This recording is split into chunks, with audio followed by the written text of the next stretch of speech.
Bye ഇതുപോലെ മദ്രാസിൽ പാടാൻ പോയപ്പോൾ നമ്മുടെ ബാബുക്കായിട്ട് ഏകദേശം ഒരു 10-15 ദിവസം താമസിച്ച് ഒരുമിച്ച്.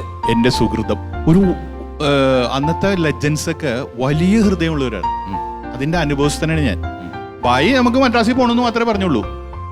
വീട്ടിൽ വന്നു, പാപ്പാൻ്റെ അടുത്ത് കാശൊക്കെ മേടിച്ചു, ഞാനും ബായും കൂടി മദ്രാസിൽ പോവുകയാണ്.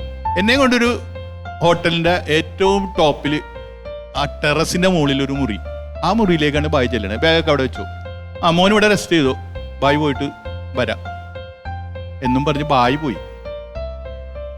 പിന്നെ വരുന്നത് ബായും ബാബുരാജും കൂടിയാണ് ഇങ്ങോട്ട് കയറി വരുന്നത് മുറിയിലേക്ക്. ഇതാണ് എന്റെ മോൻ എന്നാണ് ബായി പറയണത്. അപ്പൊ ഡയലോഗിലാണ് കയറി. ഞാനിങ്ങനെ അന്തം വിട്ടിരിക്കുക. വന്ന് നേരെ ഇരുന്ന് ഹാർമോണിയം എടുത്ത് വെച്ചു, പാടറാന്ന് പറഞ്ഞു. ഒരാഴ്ച കഴിഞ്ഞ് എന്നെ വീട്ടിലേക്ക് തിരിച്ചു പോരുകയാണ്.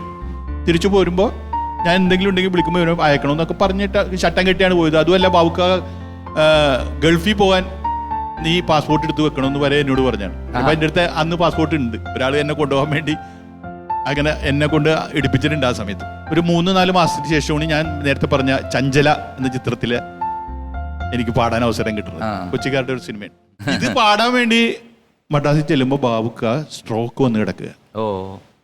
ബാബുക്കാന്റെ ഒരു വശം ഇങ്ങനെ തളർന്നു, ലെഫ്റ്റ് സൈഡാണ് തളർന്നത്.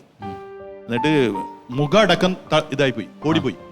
വീട്ടിൽ വന്നിട്ട് ഒരു 6 മാസം കഴിഞ്ഞപ്പോ എൻ്റെ വീടിന്റെ മുമ്പിൽ ഒരു സൈക്കിൾ റിക്ഷ വന്ന് നിന്നു. ആ സൈക്കിൾ റിക്ഷ ചവിട്ടുന്ന ആള് ഇറങ്ങി വന്നിട്ട് പറഞ്ഞു, ബാബുക്ക വന്നിട്ടുണ്ട്. ബാബുക്കേ, എടാ ബാബുരാജ്, നിന്റെ വീട് കാണണമെന്ന് പറഞ്ഞ് ആ ടൗണിൽ കിടന്ന് ഇറങ്ങിയിട്ടപ്പോ ഞാൻ പറഞ്ഞു, ഞാൻ കൊണ്ടേ കാണിച്ചു തരാം, കൊച്ചു പോവല്ലേ, അങ്ങനെ കൊണ്ടുവന്നാണെന്ന് പറഞ്ഞു. അപ്പൊ ബാബുക്ക് എന്തിനാണ് വന്നത്? എൻ്റെ 2 സുഹൃത്തുക്കൾ കുറെ ഷോ വെക്കാന്ന് പറഞ്ഞിട്ടുണ്ട്. ഈ എത്രയൊക്കെ ഷോ നടത്തുവോ അതിലൊക്കെ നീ വന്ന് പാടണം. ഒരു കാർഡ് ഇട്ടാ പോരെ ബാബുക്ക എഴുതിയിട്ട്, ഒന്നിങ്ങനെ ഇന്ന സ്ഥലം വരെ വരണം. ബാബുക്ക പറഞ്ഞ മറുപടി കേട്ടിട്ടാണ് എന്റെ ചങ്ക് കയറുന്നു പോയത്. ആവശ്യക്കാരൻ ഞാൻ. എന്തൊരു വലിയ ഹൃദയ വിശാലതയുള്ള മനുഷ്യരാണെന്നൊന്ന് ആലോചിച്ചു നോക്കി.